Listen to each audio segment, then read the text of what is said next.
to her biography. At least the thing I can say is that she's an extensive list of skills under her belt. But what was important to me to bring her here was that she was on the board of the American Medical Association when they introduced guidelines around high intensity lighting. So I'm going to leave it to you, Maya. Subject. Thank you so much.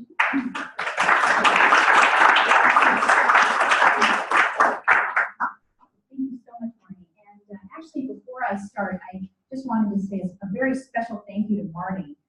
This is not just her idea and intellectual force coming together, but she has just been incredible to work with on every level. Just always warm, kind, and so diligent with every detail. So I have to say, I've just been so thoroughly impressed by her, and I'm thrilled to be here.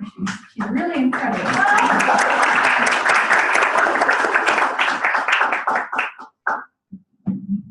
So before I begin, just wanting to say how much of an honor it is to be here and join you. I think this is really an outstanding conference to bring together such diverse disciplines and groups of people to come and talk about this issue. And as Marty said, my connection is I served on the board of the American Medical Association. I'll talk a little bit about that report at the end. And we had published several reports, but the report in 2016, which had to do with lighting, was especially controversial and I think very interesting as well in terms of trying to bring about some attention, awareness raising, but then also some changes in the lighting industry, at least in the US. So as a clinician, I'm a neurosurgeon, and you may be wondering, what does that have to do with lighting? I certainly wondered that at times, but I think it's very interesting when you think about traumatic brain injury patients. Light sleep is very important, and any sort of brain injury, sleep deprivation and sleep changes are very important. And I think increasingly we're thinking about light, not only in the influence of light in a negative way, but then also how can we use light as therapy. So there's a lot of space to think about it clinically, and so hopefully we can either get to that in the talk or in the question and answer. But without further ado, I'll try not to duplicate what my colleague spoke about earlier. Maybe just hit a little bit of different points in terms of discussing the neuroanatomy of the eye. But I do think it's important because it provides a little bit of background before we kind of launch into why the AMA in particular was most concerned about LED lighting and blue light in particular.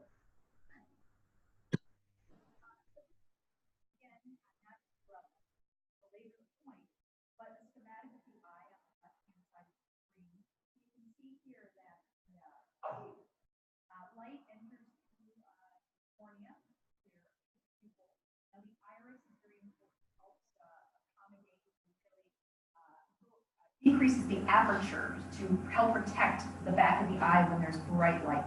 And this is all reflexive. It's not something we control with higher order processes, which makes sense because evolutionarily you don't want to waste the time of having to think through these protective mechanisms. You just want to be able to react. So the light travels through, and the retina is really at the back of the eye. And this is a schematic that actually looks at the tissue layers of the retina. And what you can see here is that the photoreceptors, the rods and cones that you've heard about before, are in this retinal pigmented epithelium, which is in the back. So it's an inverted structure, which is unusual. You would expect the photoreceptors to be the most proximal to the light source, but in fact they're the most distal, the most far away. So up top here, you can see this is another little cut of the back of the eye, which is the retina. And I'll talk a little bit about these cells in a second, but what's interesting is there's an area, it's called a fovea. You see that dip, that pit? You might have heard about the macula, the macular degeneration. We talk about that as a disorder. The macula is a specific region of the retina that is highly sensitive. It tends to have a very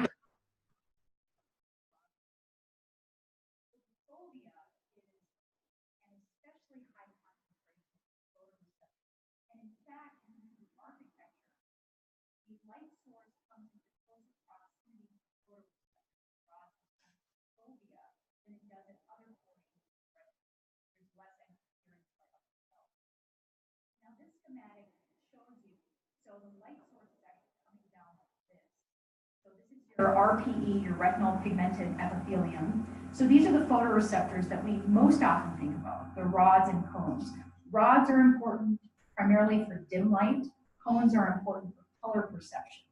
Now, what's fascinating is obviously vision is highly complex. The ability to take light and to translate that into complex images is no small feat.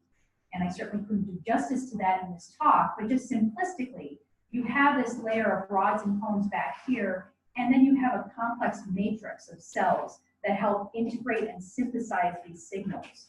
So the first layer are these bipolar cells that play a strong role in terms of trying to synthesize and summarize some of that information initially. And then you have a layer on top of that layer of these retinal ganglion cells. And it's the retinal ganglion cells that eventually, through their axons, which are really the terminals that nerve signals travel through, travel into the optic nerve, which eventually gets into the visual cortex and helps us process and have higher order processing of vision. Now, what's important about this region in particular is that there, as Professor Heim mentioned earlier, unique type of photoreceptor that was relatively recently discovered in the last several decades. It's called the intrinsically photosensitive retinal ganglion cell. It's uncommon. It's less than 5% of retinal ganglion cells, but it is a photoreceptor. So that kind of changed our thinking about photoreceptors, not just rods and cones helping us perceive images, but non-image forming photoreceptors. That is to say, really sensitive to light.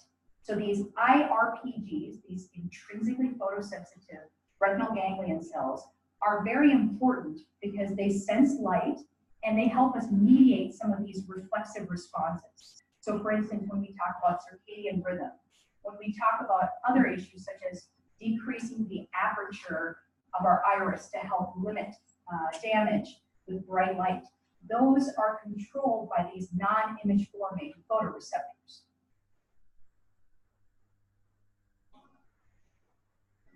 So just to step back, we talk about LED lighting, and with the AMA report that came out in 2016, LED and the shift over to LED was really the impetus for why the report was drafted. So, and I'm using the US as a reference point because that's obviously where I'm most familiar, but prior to our report being released, we were making a dramatic shift like much of the world. Moving from quote unquote traditional forms of lighting to LED lighting for street lamps, parking, certainly indoor lighting. We think about smartphones, e-readers, tablets, all of that using LED as the dominant source.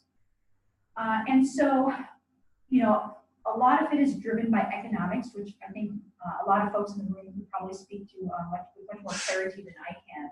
But essentially, much more cost effective, thought to decrease energy consumption. So those were the arguments that cities, municipalities were using in terms of dramatically shifting and trying to push forward this conversion to LED lighting. So as of 2014 in the US, street lighting, only about 13% at that time had been converted, but there were significant efforts to make that more rapid. And that effort was something that we wanted to discuss before it became 100% across the country. As I mentioned, what's interesting about LEDs in particular and how we get to blue light,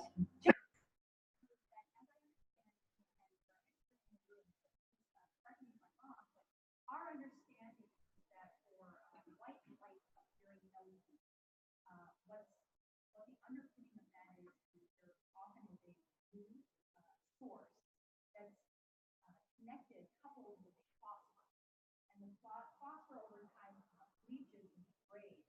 And this means that there's more blue light being emitted by white light emitting LEDs. And so thus that's our connection to the blue light as a problem narrative. And so, certainly in terms of indoor lighting, outdoor lighting, white light emitting LEDs are the most common. And the concern obviously is as the light source degrades, as this phosphor degrades, we're increasing the amount of blue light emissions. And so the question from our standpoint is, why is that important and how might this impact the eye? So what's interesting is we have LED lights seeming to sweep across the US, becoming really the dominant light source. I was looking for a lamp the other day and I couldn't find anything but LED lights in the store. We have LEDs, we have white emitting LEDs that use blue light in particular as their primary lighting source. And what's unique and interesting is if we step back to the neuroanatomy, those intrinsically photosensitive ganglion cells that I spoke to you about, the retinal ganglion cells, the less than 5% of IRPGs that help with non-image forming vision actually are uniquely sensitive to blue light at about 480 nanometers. So that's interesting, and these have been studied looking at different green, etc., seem to be very uniquely sensitive. So that helps make our connection in terms of, okay, well, we have visual receptors that seem most reactive to a certain wavelength of light. This wavelength is now predominating in terms of what we're able to access either for home use or for commercial use. So let's try to see what effect these blue lights might be having on human biology and physiology.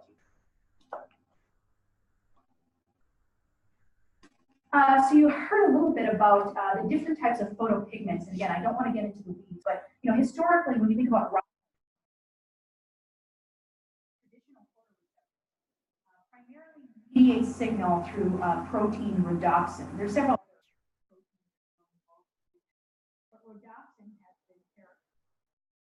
What's interesting is there's another protein called melanopsin that is very important to these retinal ganglion cells. And so the reason I mentioned melanopsin content, and I'll get to this when I talk about the AMA report. When we talk about blue light, when we talk about LED light, we understand that not all LEDs and not all blue light within the spectrum is potentially harmful to the human physiology. After studies have looked at specific wavelengths and trying to understand even within the blue spectrum what may or may not be more or less harmful, our thought is instead of saying LED bad, blue light bad, we want to step back and actually talk about the physiologic impact on the eye. So we use terminology such as melanopic content because that's what we're getting to. We want to limit the stimulation and the rampant stimulation upon these cells, which are very important to human physiology. So I just say that as a lead into what I'll talk about in a future slide. But you might hear the term melanopic content. So we're just essentially trying to translate the terminology, make it less focused on sort of the lighting terminology and make it more focused on the physiologic impact that we're trying to avoid. All right, so we've heard lots of concerns, lots of worries about blue light. Certainly glare, disability, discomfort. You have these high beams coming at you on the roadway, especially if you're coming up here at night. It can cause a tremendous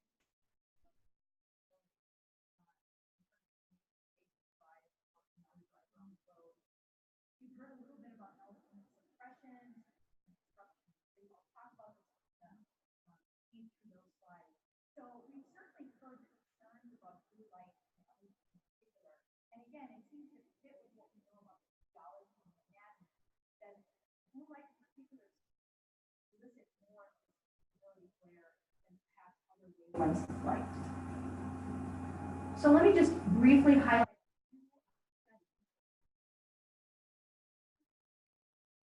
So there's been some work looking at older patients and trying to look at blue light treatment.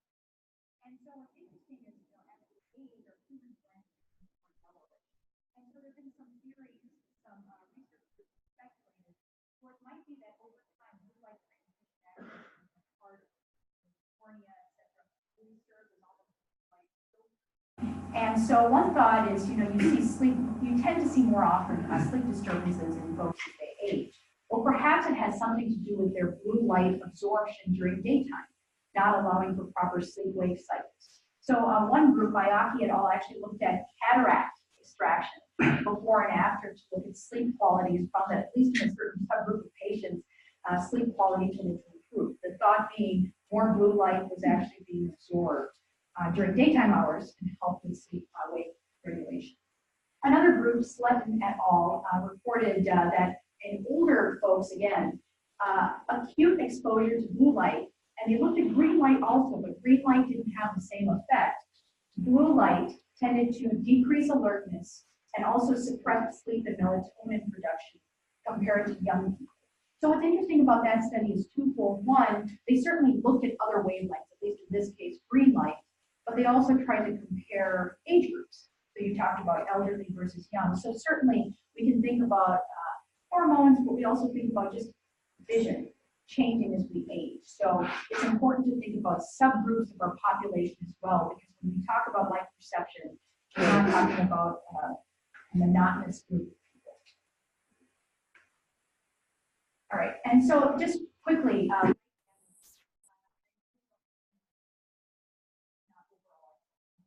there's three generic mechanisms for light damage: photomechanical, that is a direct compression of damage to retinal cells; photothermal has energy absorption and photochemical has enzymatic or intracellular processes. So, and I heard someone earlier mention oxidative damage. In general, cell death has similar mechanisms across cells, whether you're talking about the retina or other parts of the body.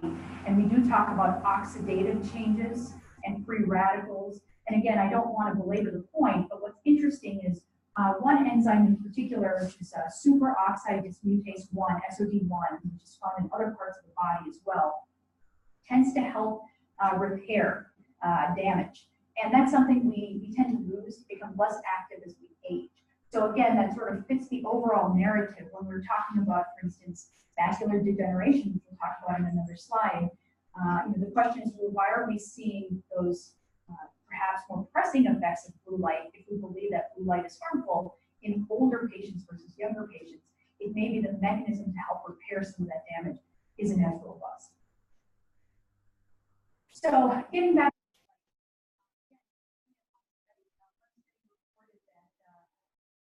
we looked at, again, blue light primarily green or white sports have more light damage.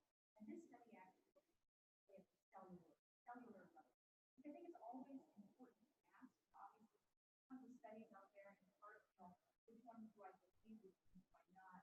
I think it's always difficult to culture cells, a very sterile lab environment, because as we all know, there are so many parameters in the environment that help modulate vision in particular and the cognitive perception of vision, that it's important to really have a sense of how it physiologically impacts it. There was also an interesting study, you probably have heard of lutein. Some people refer to lutein as a blue protective protein or element. And so one study actually looked at lutein administration and found, again, in cultured cells, that some retinal photo damage that had been observed actually improved. And so I'll just depart briefly. But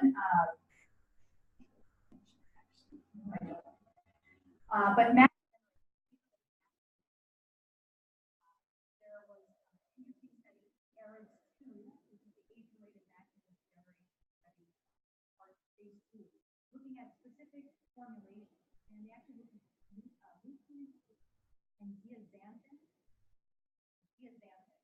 and looked at different formulations,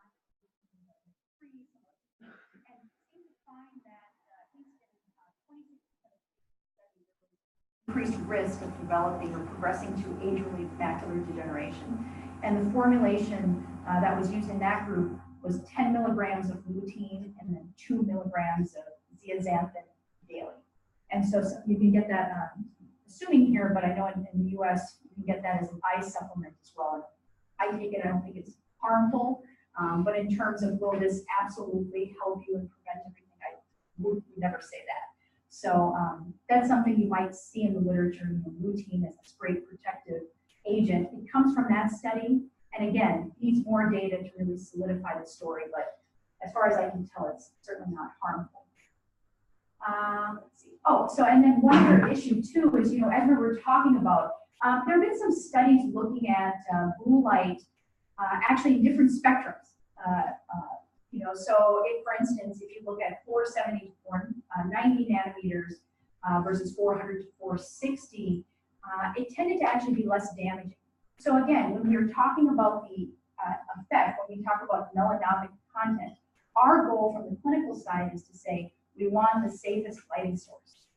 Understanding that, you know, we don't want to just state the narrative, you know, blue light is evil or artificial light is evil. We want to make the lighting source as safe as possible for the human eye. All right, and I'll just briefly touch on this.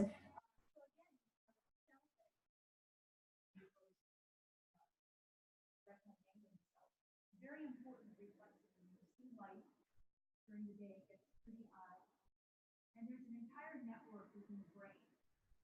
The suprachiasmatic nucleus, which actually lives right above the chiasm, where your optic comes across, and goes to really the deep portions of the brain.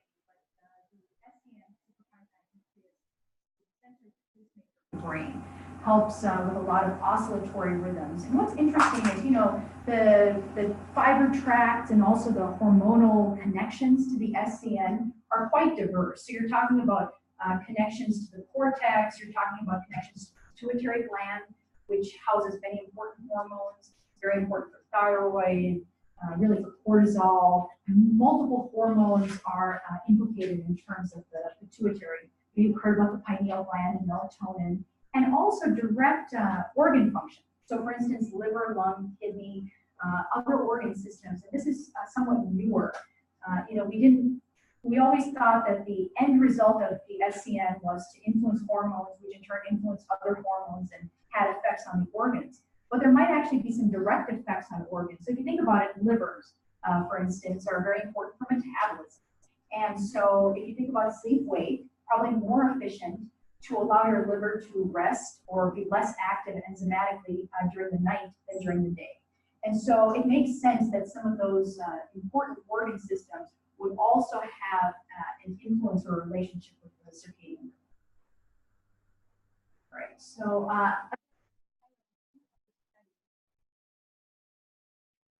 this is a study by Apple looking at two groups of patients. And what they were trying to do is actually either advance or delay their circadian phase. And so both groups of patients had individualized fixed 90-minute sleep schedules for 1 week. And so what was different in group one had 2 morning hours of short wavelength blue light, and then 3 evening hours of light restriction. Okay, that was group one. Group two had blue light for 3 hours in the evening and light restriction in the morning. So again, we were looking at blue light here, but we are not looking at eliminating blue light from the normal daily pattern. It was more the timing of this blue light. And so what was found is, not surprisingly, group one circadian phase advanced relative to group two. That is to say, having blue light at night tended to delay the patient's ability, or the study group's patient's ability to get to sleep. So it shows us that, you know, this story and this idea that blue light seems to uniquely have an impact in terms of, as you heard, melatonin, but then also sleep disruption seems credible. Just going to go a quick time check. Okay, perfect. So quickly, this is another study that, you know, because again, we're talking about, well, we're moving to LEDs. This is bad. We got to, you know, think about putting brakes on this. Well, what?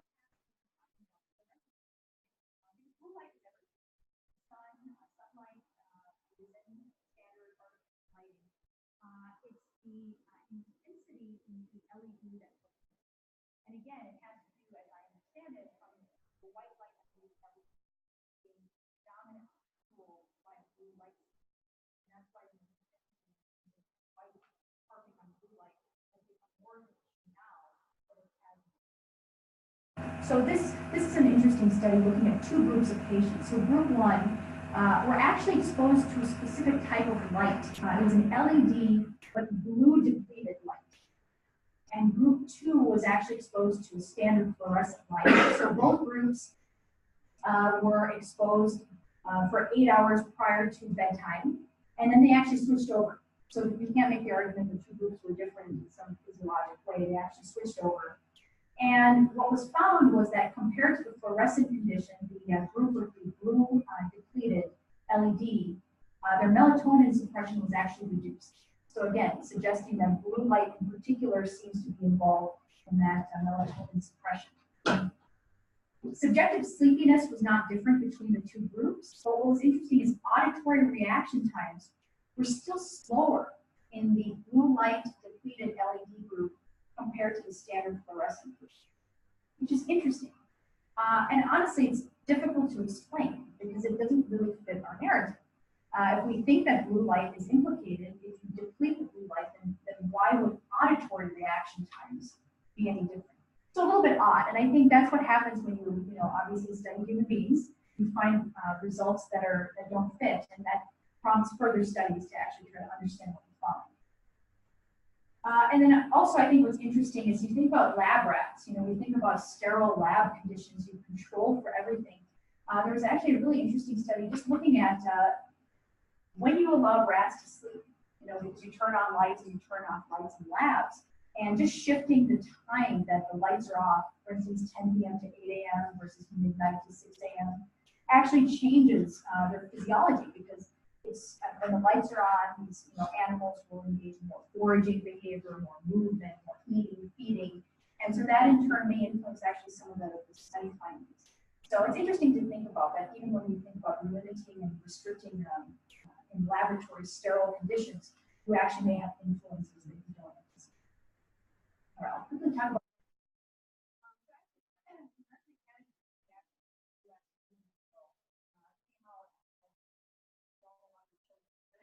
interactive tablets, smartphones,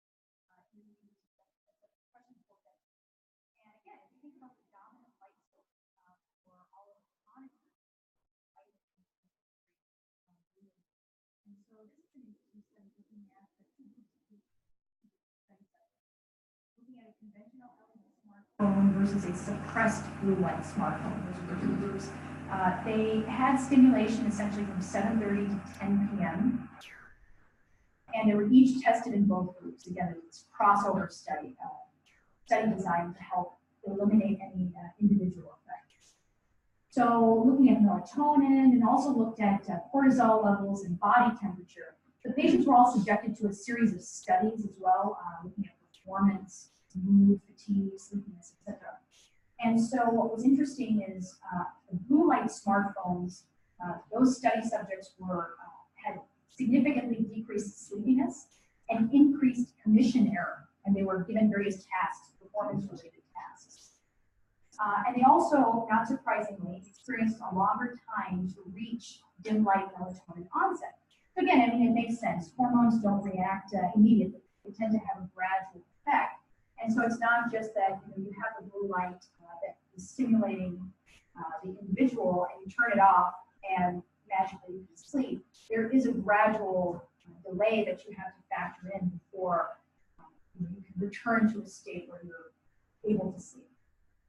So this certainly was interesting, looking specifically at smartphones. And so now, a lot of phones will have these settings that you can put on for nighttime. You can actually change the intensity. That's all very helpful. But I tell my patients, and I was joking with Marnie because I'm probably a big offender being a trauma surgeon. I'm usually up weird hours of the day and night. But I tell my patients, keep your iPhone, e-reader, etc., off for at least an hour before bedtime.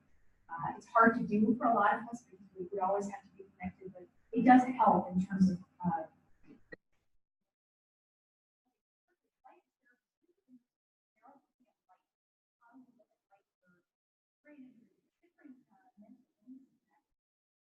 so blue light, understand that blue light, especially targets retinal ganglion cells, and those cells are very important in cycles. And then third, important when we're talking about being alert and awake during the day and being drowsy and fatigued at night. It helps us regulate that cycle. And so what's interesting is if you look at conditions such as depression and anxiety, there have been some interesting studies where blue light is actually administered as therapeutic. And what's important, if you think about blue light in particular, in depression, I should say, there are a lot of sleep disturbances. And so I think one area that's interesting to me is how much of it is related to, truly organic psychiatric state versus you're dealing with a complex constellation of symptoms, including sleep changes, deprivation, etc. And so what blue light therapy is meant to do is say, okay, when you're awake during the day, from 8 a.m. to noon, let's say, or you're alert during the day, if we can stimulate that a level of awakeness and alertness and help restrict light later in the day, perhaps we can entrain better sleep-wake cycles. And this might actually influence depression, anxiety, etc. There's also an interesting study looking at fibromyalgia patients, again, having morning light exposure. So they were actually exposed to blue light, but during the morning, again, trying to entrain a good sleep-wake cycle. And actually, this group of patients was a small group, but they reported benefits, improved function, and also decreased pain sensitivity. Fibromyalgia is a condition of essentially diffuse pain and very difficult to treat. All right. So,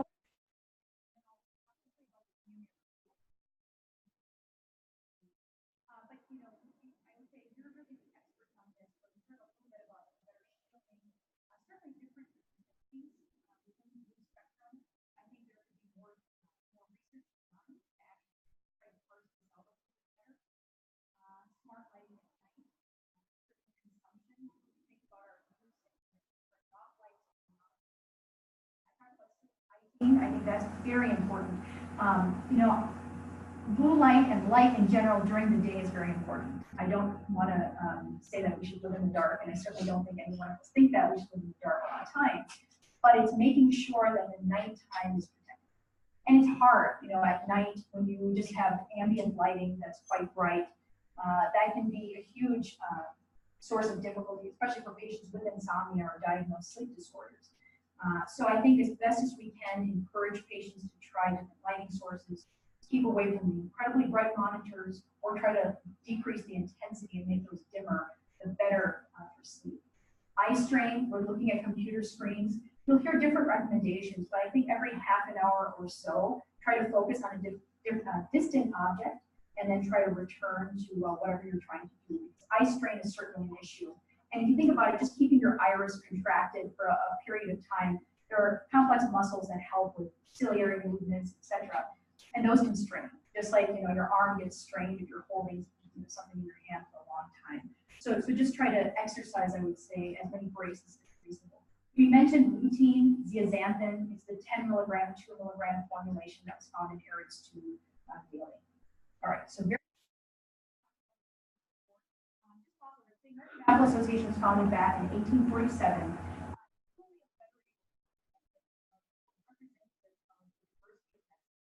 The House of Delegates meets twice a year. All the special societies represent all the state societies.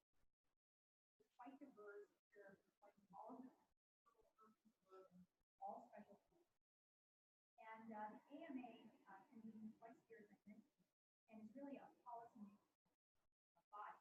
And so individuals can come forward and say, I want to study this issue. How do I go about this? There's a resolution process. And eventually these studies are made. And so this is how the emphasis on light actually was generated. We have a cardiologist who's a member, who's an astronomer on the side from New England, and actually was very interested in dark skies and said, we're doing a lot with light pollution, but we're not talking about the health effects, so let's study it. So in 2012,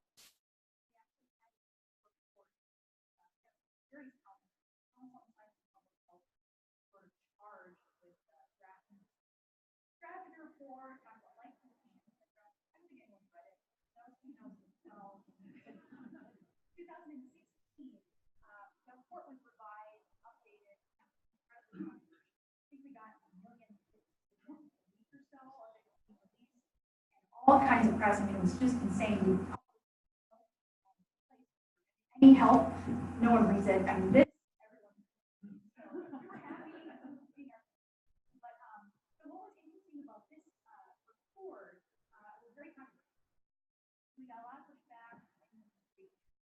various groups.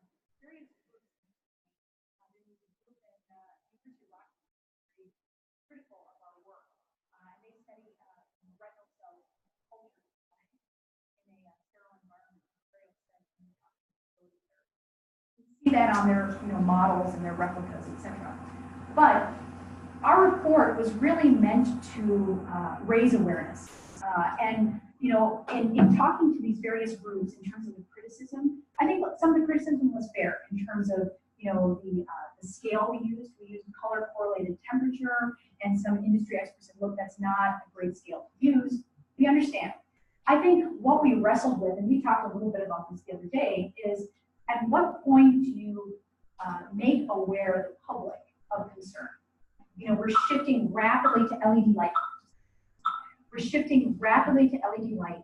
We don't want to wait 30 years and then tell people, guess what? We changed all the lighting sources and you might actually have a lot of harm from it, sorry. So we always balance with how much, we're never gonna get perfect information. But we wanna make people aware, we wanna start the discussion. And we understand this is a moving target. Lighting every day is changing, it's evolving.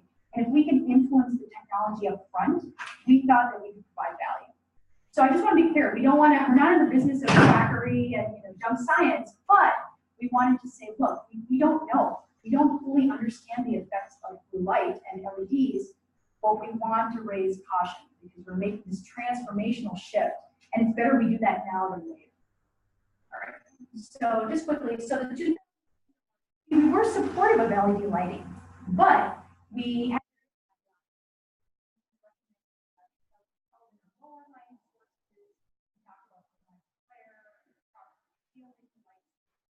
and then we also talk about community-based process where community input is solicited and that community involvement can be rendered.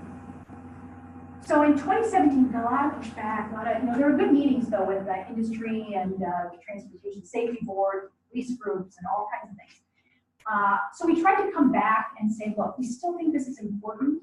Maybe we got some of the metrics and things that we suggested wrong, and there might be better metrics. Instead of color correlated temperature, tell us what would be better. But what you see is what we distance.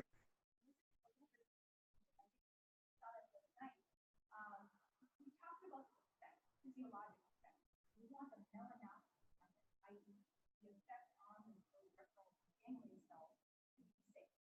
What that makes it hard, I would say, for industry to deal with, what does that mean? 3,000 Kelvin actually gives a target. What's that? And completely sensitive to that. So we're still trying to work and figure that out. But from our standpoint, we were trying to make it from at least the physiology standpoint. We're not just saying this is bad. We're not just saying 3,000 is an absolute. We just want to get to the thing that's the safest, the level that's the safest for the eye. So it's a working process, I would say. All right, and then I mentioned there. But again, I think the enemy of good is perfect, as we always say. So we wanted to come up with information first, and we can worry about making it perfect. So.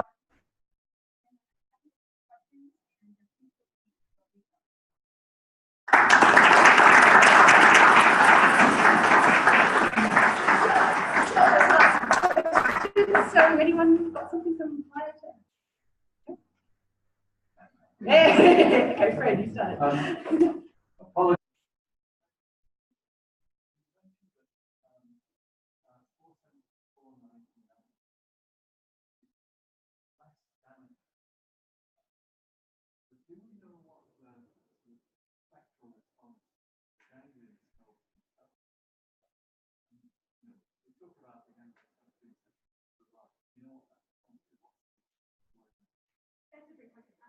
And that's what's interesting because at least the data I'm familiar with looks at 480 as the maximally sensitive point, which is right in that range. So I would say it's a work in process. We're still trying to understand. It's challenging. There are obviously some parameters when you're culturing and isolating those cells and subjecting them to light directly and studying that. And I think you see some effects that you probably don't see in a human who has those SOD1 and can sort of fix, clean up some of those damage mechanisms. But I don't have a good answer for you. It's interesting because clinically it seems like that range is safer, but then if you look at the cellular level, it's maximally sensitive. Is it safe on daytime or at night? I think in general daytime. Yeah, because again, you're trying Like the sun. to, you're trying to entrain those sleep-wake cycles to be regular. Yeah. One of the things that when we start talking about temperature, and we are playing with changing or reducing the blue light by phosphor compound. Yeah. Now the problem is you put a setting of LED in the streets, and no one looks. Right. 5 years, 2 years later, if the compounds are changed and are modified. And do we have really a way of testing? And municipalities are doing it because they are exposed. When the LED was set, it was okay. Right.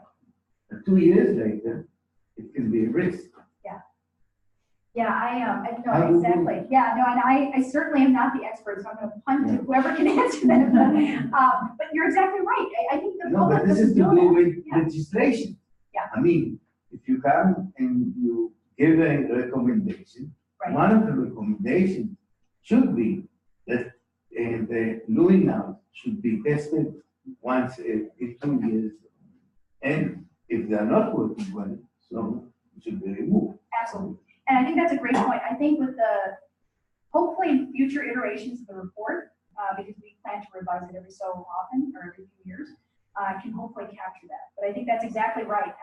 At least from us from the clinical side, it was a surprise to even think that these light sources that were touted as, never have to change your light bulbs again, were actually degrading. I mean, that was 100,000 novel, at least for hours. me. Yeah.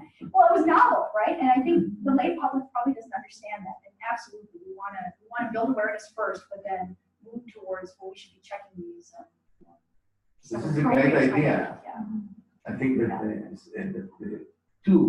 in 2012, it was also very important. Yeah. Because it came and said we have a problem with Right. light at night, which is light pollution. No one really spoke Yeah. about it in such a way. Then in 2016, we went to the communities, Yeah. and maybe we don't need to change, maybe we stay with what we have. Karen, did you have a question? It's more of a comment. So I've spoken to lighting engineers, and I always invoke local elements of the Yeah. And so I use UV and sunscreen as my way of explaining to why a particular section of light is actually important. I just wonder if that's kind of a narrative that we could build upon.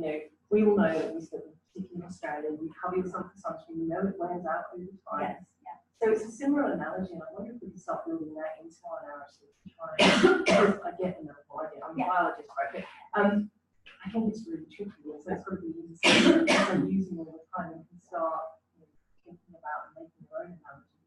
But that's one I've used, and that has some effectiveness. Yeah. Probably that's great. specifically for Australians, as I'm sure. Yeah, that's right. It's intensive. Yeah, we are, but I'm from the UK, but yes, thank you. No, I think that's a great analogy. I have a question about, only because recent anecdotes on hardware stores white light, and they're like 2 million different types. And there were white LEDs and yellow LEDs. I can't remember what the other one was. So this, what you presented today, is that just for white LEDs, or what about the yellow face? In terms of the potential harm? or- Yeah. So that's a good question. So my understanding is that the white, so in terms of the source for the white light emitting or appearing is predominantly blue and phosphor. And I'll be very honest, I know that the technology is evolving rapidly, and I'm certainly not an expert or have even a minimal understanding of all the different types of LED lights. I think more my concern is, so I went to the store in the US recently to try to get a floor lamp, and it's very difficult. You don't have transparency in terms of what exactly are the spectral properties. So I think to your question, it might say this is yellow or this is orange, this is safer, but how do we know? Is it still that blue light source? Because that seems to be the problem. And if it's degrading with this phosphor, that's still a problem. So I'm skeptical when I see that because I don't have enough information to make an informed judgment. But I can't answer your specific. Yes, yeah, it is stressful. Yes, but in terms of that, I don't know specifically. If I could just make a point on that, and I'm no expert on anything. I can run a conference basically. But I think what's important is that if you do go to the hardware store and you start asking these questions, have you got a warm colored light? I've heard about this. And because what's going to happen, in my opinion, is this is going to be the plastic bag movement. But as we go to our hardware store and ask for the right lights, they might not know the answer. If everyone keeps asking, that's where we start getting a bit I'm of not sure who knows the answer. We don't. I think that's the question. That's the point. Tim knows. Okay. Tim. And that'll be our last question. There are two things Yeah. that I asked about, so Yeah. just to fill you Oh, in yes, some of the please. details. Okay. The reason why you have blue as the base for LED is they looked, when they were going to LED, they looked at red and green and amber and blue.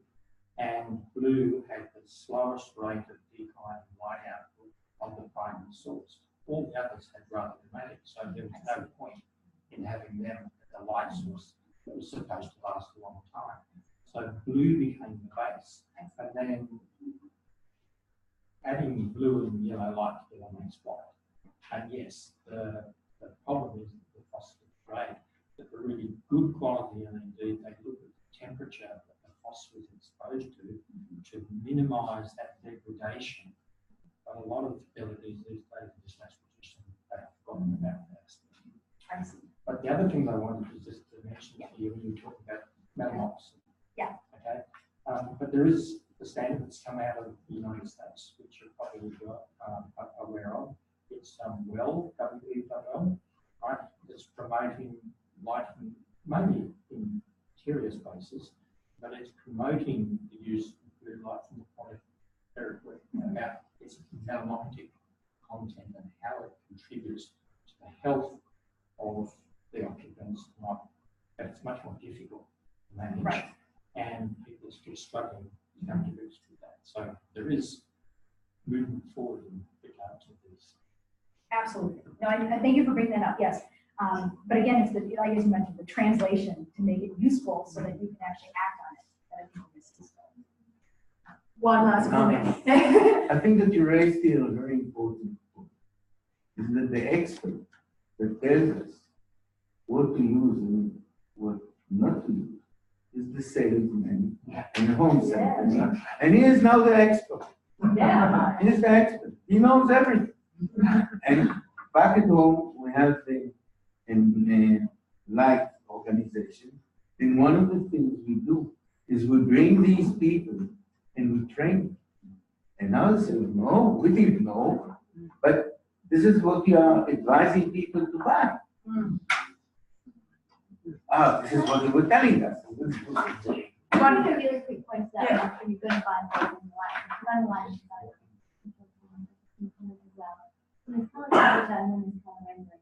Color rendering is how the light spectrum renders properties that you can see it clearly. So if you look at the older sodium lights, they have a full yellow spectrum. So everything you see is quite yellow. Where LED has a border spectrum, so you can see things more clearly.